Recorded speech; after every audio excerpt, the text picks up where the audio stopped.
we couldn't get the other signatories to comply.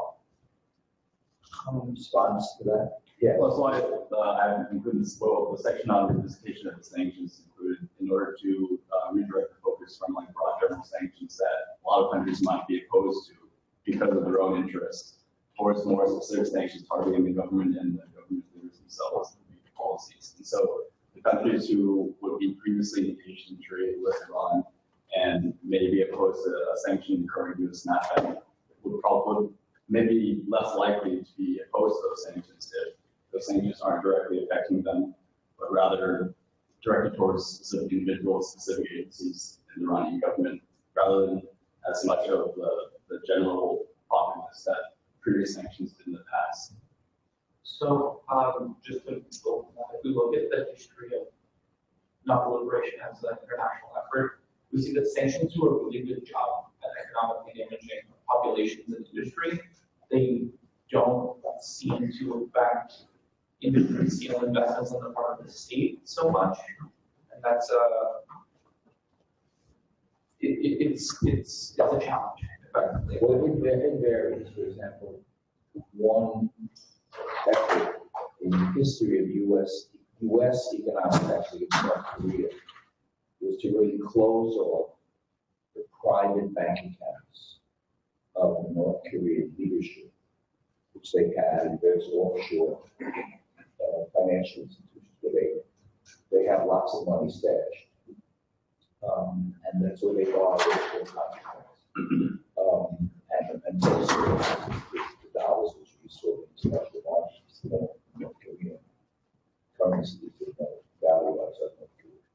And even with respect to the Russians, they've closed off, again, it's very targeted efforts to close off means by which leaders,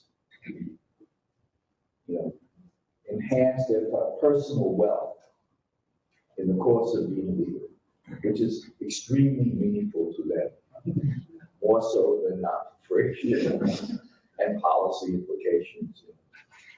So I think in large measure you're right, that there's been an increased focus on so-called targeted sanctions. And by the way, if you're interested, maybe some of you know this, it turned out that there's a unit in the Treasury Department that has become the area of expertise for this. It's not in defense, it's not in state, it's not in the NSC, it's in Treasury. And there is a Assistant Secretary of the Treasury, I get the title, it's something like Counterterrorism and something else. And they are the real experts on how to close off all these financial flows. They found it's the single most effective medicine of all the sanctions. Because otherwise, you're right. For a lot of the leadership in tyrannical regimes, if large amounts of the population suffer, it's not of great concern, unless it really damages the economy in some meaningful way, then it is a concern. But when they themselves and the elite, the small number of thousands or tens of thousands out of millions of them, if they get hurt, then that gets the attention of the leadership. But it's still hard. Well, I just want to say that's the targeted sanctions. I mean, there are all various names like smart sanctions, targeted sanctions. Right. To me, like they're the same thing. Oh, they are the same thing. There's that's all various names for it, and they were included in our recommendations. A sanction that we talked about revisiting the economic sanctions, including the JCPOA, meant that in the case of a snapback, you would have previously imposed sanctions reimposed, and in the past, a lot of those were not targeted sanctions. And so to reduce the impact of those sanctions on the countries, like the broader sanctions on the countries that participated with Iran, you would try to focus more on expanding the number of targeted sanctions to make them more effective and perhaps take the burden off countries who. You're saying just arbitrarily, supposing Germany says, yes, they didn't allow the IAEA inspectors into facility X, but that's not sufficient to warrant that we should reimpose our German economic sanctions against Iran. Now, would they be in non-compliance with the agreement as a result? What is the incentive, what's the disincentive for them to behave like that? Don't you know? I don't know, but I'm I'm asking. So I think, This was a core element of the criticism. Then I have several other questions. so I think it's the limitations of the agreement are the same as it was before the agreement. The sanctions were equally flimsy before the agreement. The only way the United Nations Security Council recommended these sanctions and the EU plus 3 agreed to them. Yeah. But before the agreement, any of them, they were in fact, it's believed they were willing to come out of it anyway if the negotiations failed. So my argument would be that since the sanctions were flimsy to begin with, the agreement hasn't made them any weaker. Wait, I thought the sanctions were, you saw some of the graphs, substantial sanctions, which really caused a major damage. Yeah, but they were, So from an Iranian perspective, sanctions became very effective. right, but they were voluntary from the perspective of the P5+1. Okay, so that's the point I'm getting at. So, a key element of what you discussed, that's the agreement is about the snapback capability. And I'm just trying to understand how real is that? So the short answer to your question would be, they would be in non-compliance if they didn't put They would the not be. sanctions yet. Because they all signed on to this agreement and said, if the dispute resolution mechanism does not work, there's not consensus, these sanctions will all go back into place. So if they decide not to, So they know. I'm not a legal scholar, but from what I can ascertain, they would be in non-compliance. So let me hop on to a few other things. So I do think one dimension that could have had more attention is just the role of the other members of the P5, not the United States. The United States would be the hardliner in this agreement. And it took a long time if you actually trace the evolution of the imposition of sanctions over Iran. The U.S. is first, and the Europeans are always dragging their feet, and the Russians and the Chinese are last. So, something like this was a very, as you say, it's a complex international agreement that requires the collaboration of a number of states. You really have to look at these other states, so these are not, there's only how much time to do it. But I'm just saying if that would be, in the real world, that's important. Because the administration knows, and the future administration knows, it's not going to be credible to the Congress and the experts in the country who follow this if their thing is dubious that the other countries, or some of the key countries like France or Germany, the biggest economy in Europe, is not going to play ball. I'm not personally saying they're not, but I'm just okay. Now, it's a point related to what Dr. Franz spoke. Bordeaux was a big enrichment facility that I believe it's a big underground facility near Qum, as Ishmael said. It was in operation for a long time before we knew anything about it. Zero. Now, in the real world of intelligence gathering, we have 16 agencies. There's all source information, satellites, a lot of electronic eavesdropping possible, and human intelligence. And human intelligence not only the U.S., it could be other, there are other intelligence agencies that are seeking to penetrate Iran. So I personally don't know, and it would be only on a hyper need-to-know basis, the right person to know, how we even learned about that facility. But again, it was a complex, subtle issue. So here they have this big facility. They specialize, like in North Korea, it's huge underground facilities, completely self-contained. So you don't see trucks going in and out, and, people going to work from Tehran there and coming home. People go down there and live there and work there for long periods. Now, there are a variety of technical and other signatures to detect this, but I'm just saying, another thing that might be of interest is if you look at something like Bordeaux, what lessons are learned in terms of searching for new Bordeaux. And could the new centrifuge technology, make it easier, expedite it? Maybe you don't need a big place, maybe it's not so, who knows what the centrifuge technology is going to be like?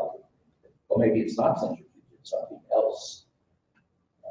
So, I can Yeah. respond to two ideas there. Sure. The first idea is I think that in terms of one of the ways that we uncovered Trudeau was through satellite imagery. Right. And in that way, actually, we got really lucky.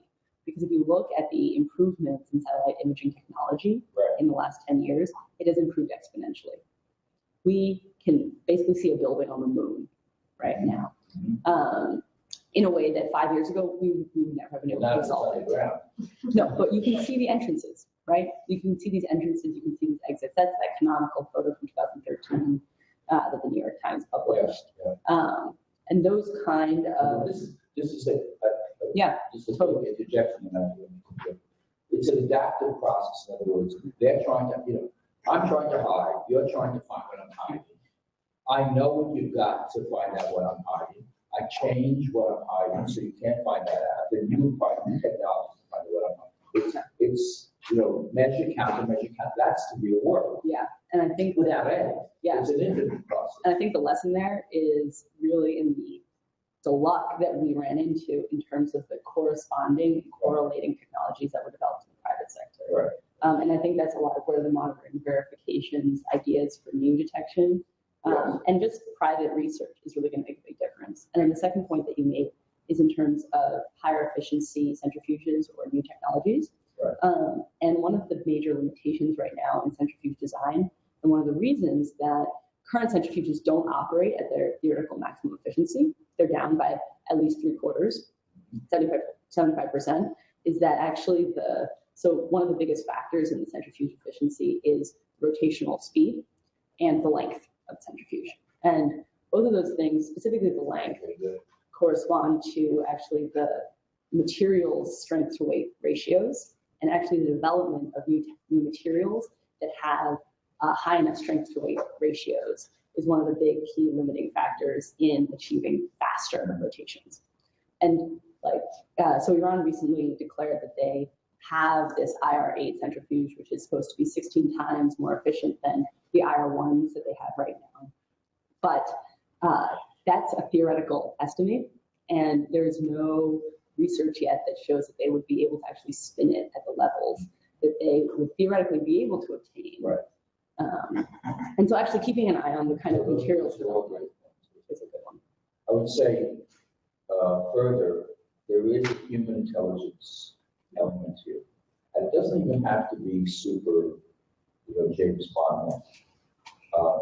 If you think for a second about the Bin Laden business, it took a long time for the intelligence community to figure out that Bin Laden himself seemed to be getting information from a particular courier to the long time. And it took even more years to identify the courier.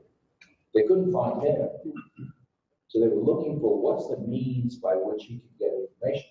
Because they've basically gone offline because they know that the NSA is listening to all their stuff. But for various ways they found him occurred. Then they try to find him, and they found him, and then they just try to track him, and eventually he went to Bin Laden's house. But of course, they weren't positive it was Bin Laden's house, and there's a whole big thing about it.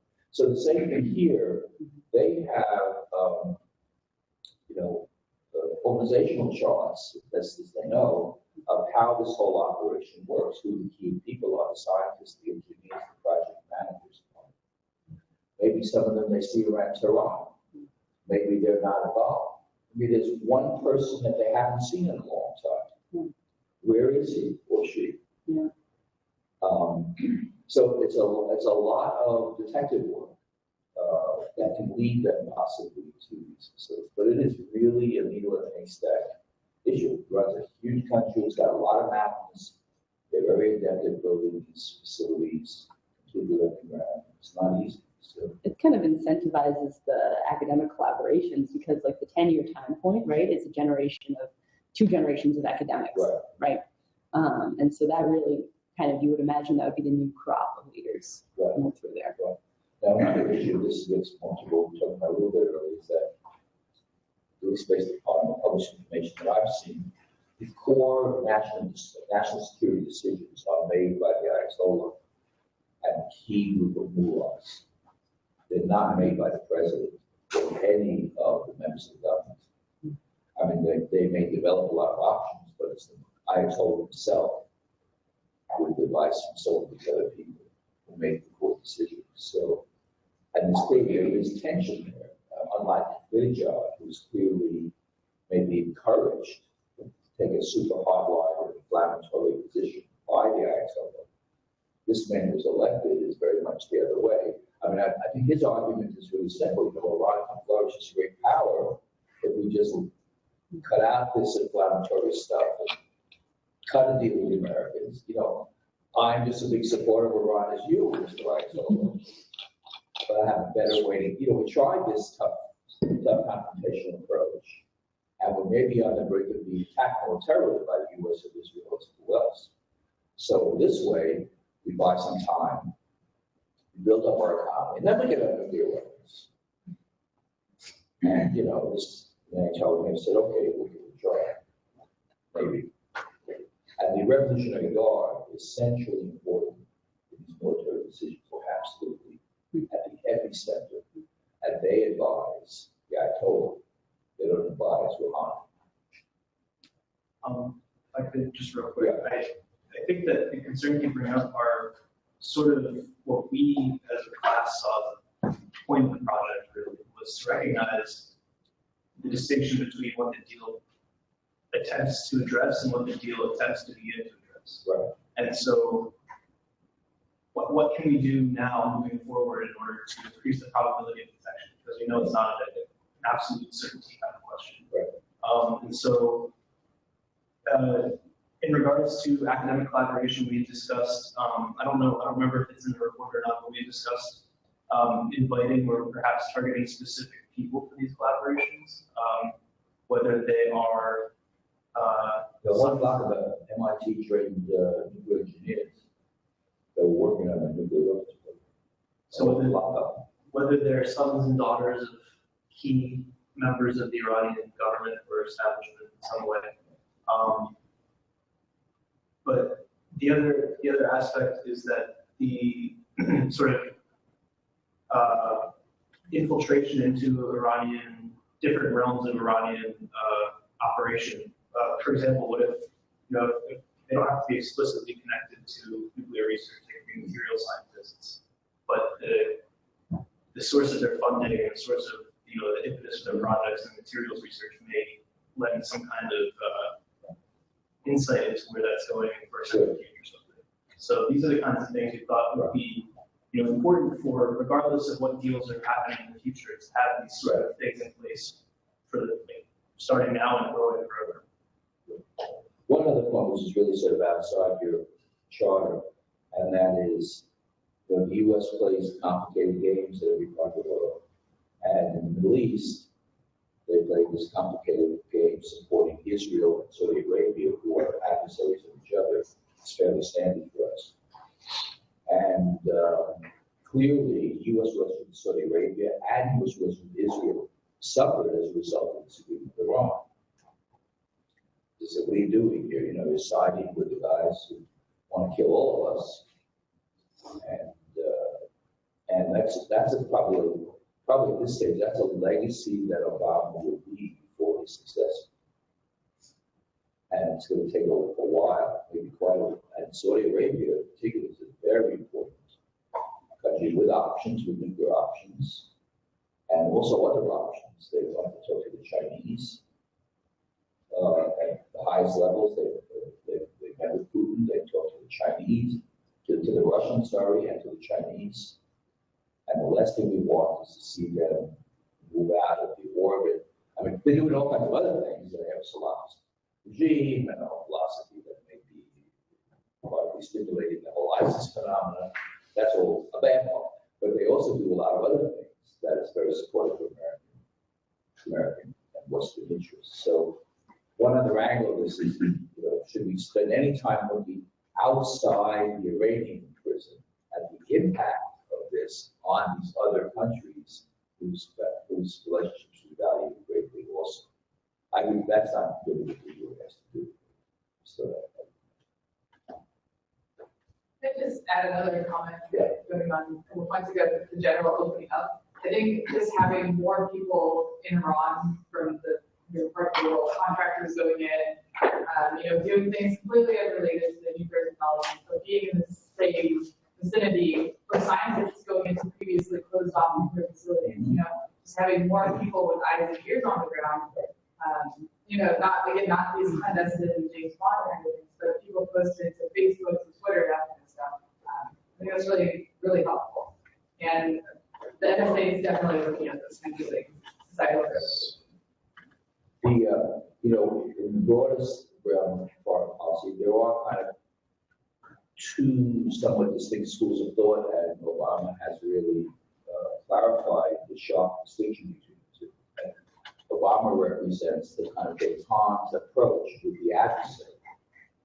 You talk to them, you interact with them, you reach agreements with them. You get them ping pong teams, and scientists, and ballerinas, and chess players, and married hotels, and all that stuff. And eventually, they'll modify or maybe even change their regime. We try that with the Soviet Union as a key element of the history of politics. There's another view that says, this is American political collusion, and all we're doing is strengthening these guys.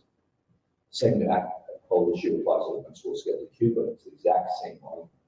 Say no, you just got to keep tightening the screws, you'll isolate them, and eventually, it might take 700 years, but eventually they'll crack. And those arguments do not meet very well. Even in the 2008 presidential debates, Clinton and Obama disagreed greatly on this issue. Obama said, I'd go talk to anyone, particularly our biggest adversaries. And she said, you're out of your mind. We have to get something for it. We don't sit down. The president's meeting with the President of the United States has high currency. You don't give that away. Unless you get something in advance before the meeting, you don't show up. So if she turns out to be the president, we'll see if she continues the Obama approach or not. Trump is sort of all over the map, so he needs the money. He said, this is the worst agreement in American history. He's going to tear it up. Well, we'll see if he's president, but he will tear it up. He just wants the biggest military ever, never to use. He said, well, we have such a great military, we'll never use it. So I don't know, but it is a, Obama is a sort of promoting this agreement as a signature piece of his foreign policy in 8 years. But this is the single biggest achievement he has accomplished in 8 years as president. Foreign policy. Others said, it's treason. So, you see, the complexity. But on the other hand, if you don't understand all the technical details of each of the subparts, you can't make an educated judgment. If you go in agnostic and you say, I want to tell you one way or the other. And said, well, how do you decide? And then how do you make the case? Wasn't it also part of Kissinger's policy, though, that strengthening a country economically, strengthening people economically will actually open up avenues towards having peaceful and de-armament talks? But, it depends. We've had now an opening in China for 4 years, since 72, when we went there. Mm-hmm. And they're a completely different country than they were in 1972. Mm-hmm. They're not really a communist country, they're a capitalist country that has absolutely run by the Chinese Communist Party. Mm-hmm. But are we headed toward more bliss with them? Not clear. And Russia, 20 years after the Cold War. But one of the big instigators of people flocking to ISIS is the lack of economic opportunity. Yes, sure, right. It may be a necessary but not a sufficient condition. But this gets, I have a couple of other small technical issues that maybe. Any other questions or comments from anybody? I think you guys did a terrific job. I should be very proud. We're very proud of you. And we'll send this around and you'll be Probably contacted by authorities. Any questions? Thank you very much.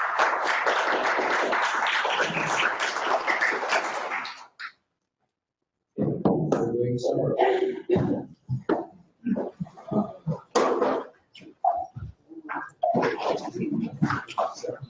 You want it? Which one's your offer?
Yeah,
you got